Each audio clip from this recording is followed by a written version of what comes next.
All right. We're going to talk about editing now. We're not going to talk about editors.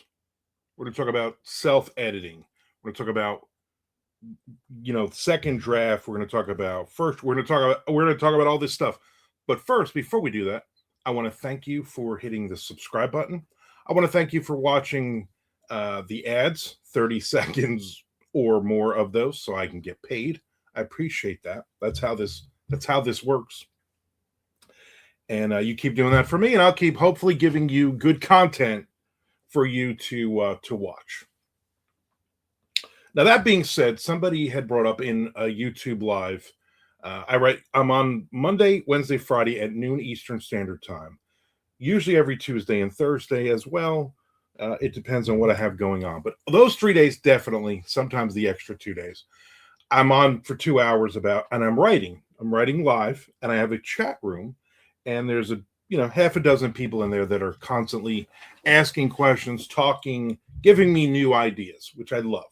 I'm always looking for new ideas for these writing videos, which are happening every Wednesday and every Sunday. So that being said, keep giving me those ideas, people.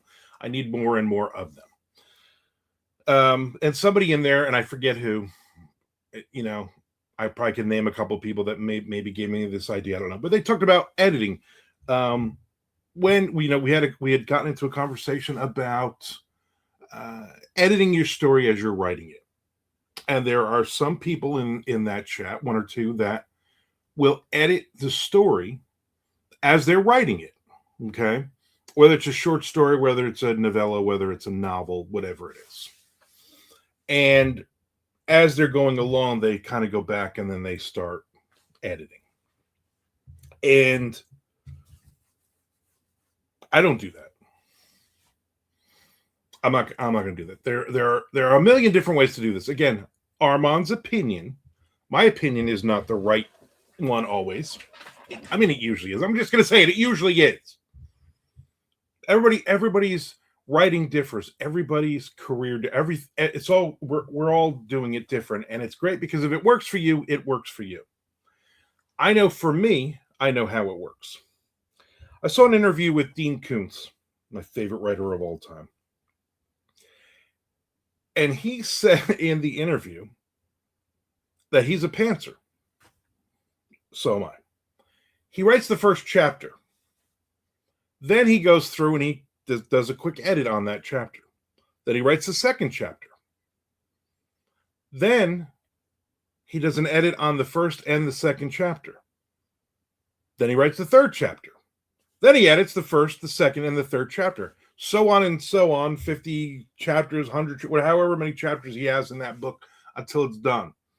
And he's basically doing a read through of the entire book right to the end. And I would imagine once you hit 2, 3, 4 times through a chapter, you're not really doing much more with it. You might be adding some things in there, or you might have found a theme, whatever it is, but you're the way he's doing it, you're gonna do like 70 chapters, and that first chapter is gonna be looked at 69, 70 times at that point. That's insane to me. But he's Dean Koontz, so he's doing something right. That guy's, I'm not gonna argue with his success or the way he does it. I don't think I could do that. And again, there's other authors that will just constantly go through and edit their book and edit their book and edit their book, and they never get the book done. I have a friend, a writer friend. Some people are going to know exactly who I'm talking about. I will not mention his name. And he will rewrite something he will spend a year. And at this point, I think he's spent almost 4 years on his latest book.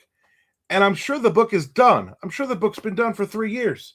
But he's just going in and tweaking and tweaking and tweaking and rewriting instead of handing it to an editor. And there was a book, it might have been the last book or the book before that, he's written 3, 4 books, that he sent it off to an editor and he was still tweaking the book. And I said, don't do that. Then what'd you send it? What'd you pay an editor for to send it to them if you're rewriting parts of the book as we go along? It makes no sense. I am of the theory that first draft is first draft. You just vomit everything out. You just write it. It is what it is. I don't usually go back. I don't change anything. I might make a note somewhere. Now that being said, the book I'm working on currently, there's a character that maybe 15 chapters in, I'm like, all right, you know what? Here's a plot thing I'm gonna do for this character. And I wrote it, and then 3-4 chapters later, I wrote something, characters talking about that event, 2-3 chapters. And then I realized, you know what, I don't like that. I didn't like that plot, that subplot. I liked it, but I didn't like it so in the first act of this book. This is more of a end of the second act kind of idea. So I went back and I changed it. I wasn't going back to edit every line and just go through and try to make the book better. I would try to make the book better in that instance. And I rarely do that. Usually I'm writing a first draft, boom, that thing is done. I do a read through. And if there's anything major that I want to change, there usually isn't. I write a very clean first draft. Of course, you're going to have some typos and stuff. But overall, plot-wise is good. Now, my wife is my first reader on a lot of stuff. And sometimes she'll say, and I brought this up before in other videos, she'll say, hey, she's wearing a skirt in this scene, but in 5 scenes ago, she was wearing jeans. So, continuity issues, minor things like that. I also did once write a series for the movie people. 12. There was the Miami Zombie, the Miami series. Can't even think of the name of it now. Man, I'm just a total blank. The zombie gun one. Why can't I think of the name of this stupid book? I don't know. It's up there. Oh, Miami Spy Games Russian Zombie Gun. Miami Spy Games Russian Zombie Gun. It's like a 12-part thing. I was writing and I'm like, and there's this great Russian hitman character and I'm writing. And when my wife read it, she was my girlfriend at the time, she said, wow, this is really good, except you kill this character in like the 3rd book, the 3rd story. I was like, oh, so I had to create a new Russian hitman for this part because I needed a Russian hitman in that part. So things like that. But again, that was after the fact. I wasn't editing as I was writing the story. I had finished the story. I don't like going back like that because then, as a writer, with everything going on in your head, imposter syndrome and depression and money worries and on and on and on, all the negatives, I feel like if I was the kind of writer that went back and started writing, editing the writing as it was going, I would never finish a story. The book would never be finished, would never be complete, would never be good enough. And that's a personality trait for me. Okay. I think that's a bad personality thing. I come from a family of people who obsess over things. I also come from a long family line of people who are addicted to things. Okay. Whether it's, I don't know, drugs or alcohol or gambling or, any bad vice, somebody in my family on either side has done it. And I always felt like so here's the thing. I don't gamble. Never. I've never done drugs in my life. I've never smoked weed, nothing. Okay. I feel like I would be the kind of person that would get so 100% heavy into those things if I did them, that it would just make my life completely miserable. So that's one reason I don't do it. I have my own personal reasons of seeing other people and all that. I don't even know where this was even going. I'm in the weeds and I'm not cutting any of this. Let's just say that I am aware of my limitations as a person. And I think one of those limitations would be if I started editing as I'm going along. I write a part of a story, I write a couple of chapters, I'm like, let's go back and go through this and do this. And I don't think I would ever finish that book because I would always just be constantly changing. And I don't think changing for the better. I think when I go through that second draft of a book, um, I'll find some spots where I'm like, you know what, I can tighten this up a little bit, or you know what, this character has said this already, or these two characters, they don't need to be here, that kind of thing. And I have no problem with that. But once I get to that point and I hand it off to an editor, actually the next thing I'll do is I'll hand it off to my wife, my first reader, and also beta readers, and then I will take their suggestions in mind. Then I'll do that third draft basically, and I'll go through the whole book again. It's not just I'm just going, oh, there's a typo in chapter 3, let me go fix that. I'm doing the whole hey, there's a lot of things going on, and in this, and I need to make sure that it all still works. Okay, because even beta readers are going to miss things, and so I'll go through it again, and like with a fresh look to it. Then I finish it up, give it to my editor. She goes through it, and she'll find, there's always a couple of typos you're going to miss, no matter how many 5 people are reading it, beta reading it, you're still going to miss it. As a writer, your mind reads what it's supposed to sound like instead of what you actually have written. And so when I do that edit, that's it. I mean, that book is done. I'm following whatever ideas and nuances that she has given me on that book, and then I'm finished with the book. And then at that point, I can't keep going through that book. I can't go, let me just do one more pass. No, that book is done. That book is done. Now, a lot of times it's self-published. A lot of times it's going to a publisher. So now that publisher will have their own editor go through. And I'm very happy because there's publishers that I work with, and they love working with me. That's what their editors say. I love working with you. There's hardly ever anything major because I've done the work already. I've done all of that. Now, as a new author, man, those books were awful. And I can't even imagine trying to get some of that stuff published now. And I can't even imagine how many passes I would need through beta readers, through, editors, through a second editor, a third. I mean, it would just be bad. So after 40 years in this business, 15 years full time, I've gotten much better at creating a story and writing a story. I'm happy with where I am. Can I get better? Oh, heck yeah. There's so much more I need to learn. There's so many more wrong things I need to do to learn from them.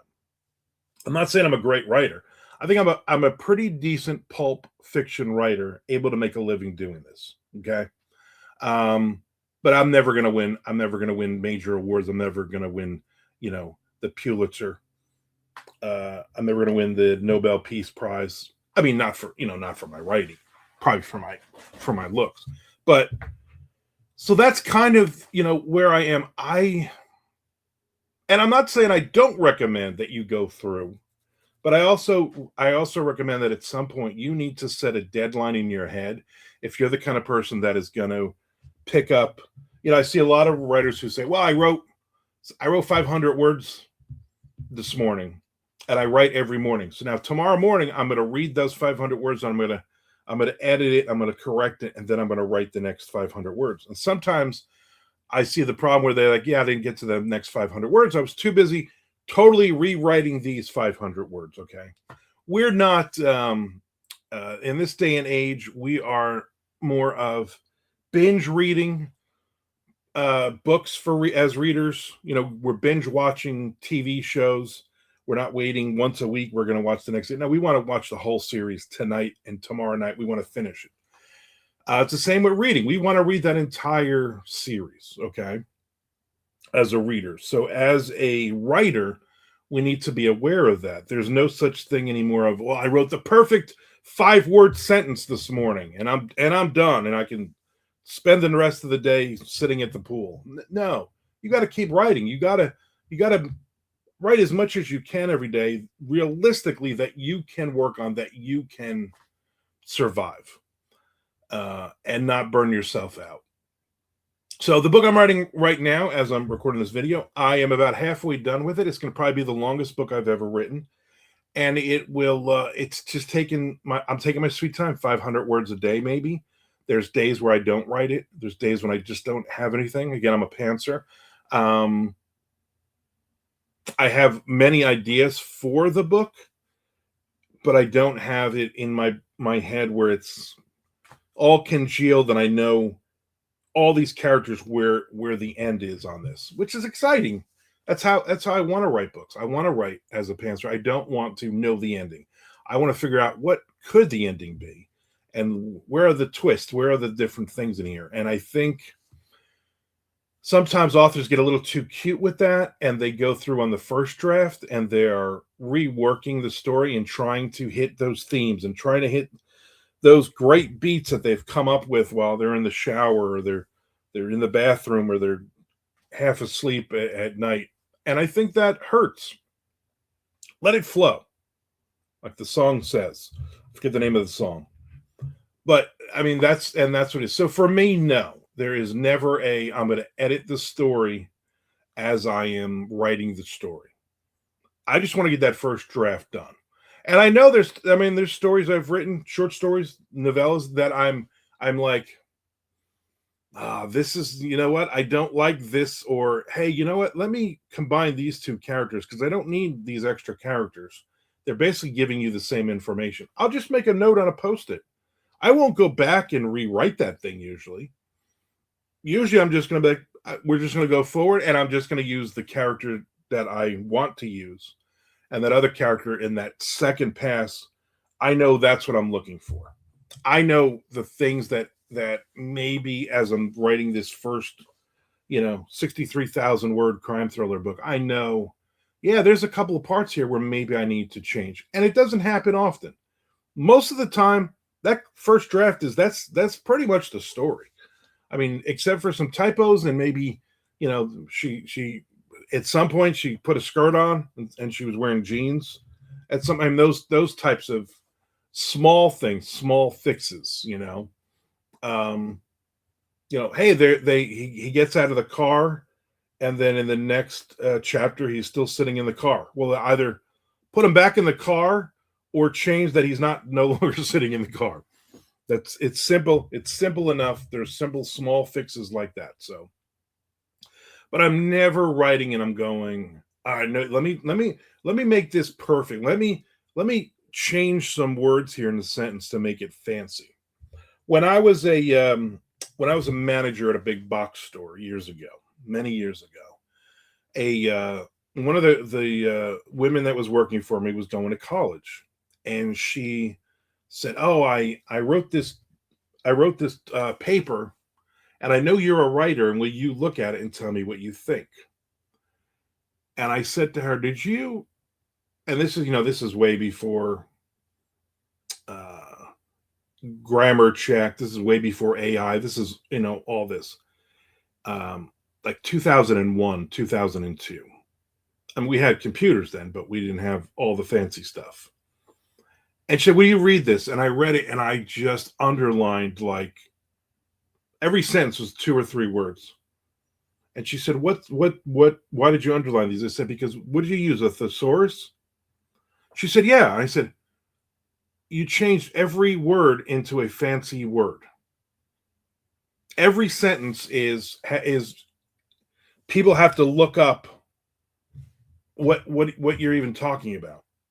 I said, you overdid it, and your professor is not going to be happy with this, because if you say, "Hey, so he went out and he bought a gallon of milk," why are you changing every word so it's some fancy weird, some weird way to say purchased, and some weird way, bovine fluid, or like that kind of weird. Don't do that. Just write it. You can put a couple of fancy words in here and there if you want, that if it's needed in the sentence. And if some of those I'd circle, I said I would keep these 5 out of the 40 that you put into this story. That was yeah. And I'm like, I never want to do that. But basically she had just written it normal, and then she went back and then she fancied it up and did the story. I have no idea what that has to do with editing a story, but it's a story, and I'm leaving it in because I tell stories. How do you write a story? Do you edit as you're going along? Do you wait till the story is done? You just finish. I want to finish it and then I want to edit it. Do you not edit it? Do you just write a first draft and you go, here, somebody read this, let me know? Or do you just write a first draft and go, I'm just going to publish this? Don't do that. I want to thank you all for hitting the subscribe button. I want to thank you for watching the advertisements here. That's how I get paid. That's how I'm able to stay as a full-time author and also do all these YouTube videos. Come hang out with me Monday, Wednesday, Friday, noon Eastern Standard Time on YouTube Live. On Monday, I'm also on Twitch as well. At the same time, I do both. So otherwise, thank you very much for watching. And there are some things at the bottom under the description. There are some items for you to look at and perhaps purchase. That also helps me. I'm trying to help you. You're trying to help me. Everybody's getting help. So let's do this together.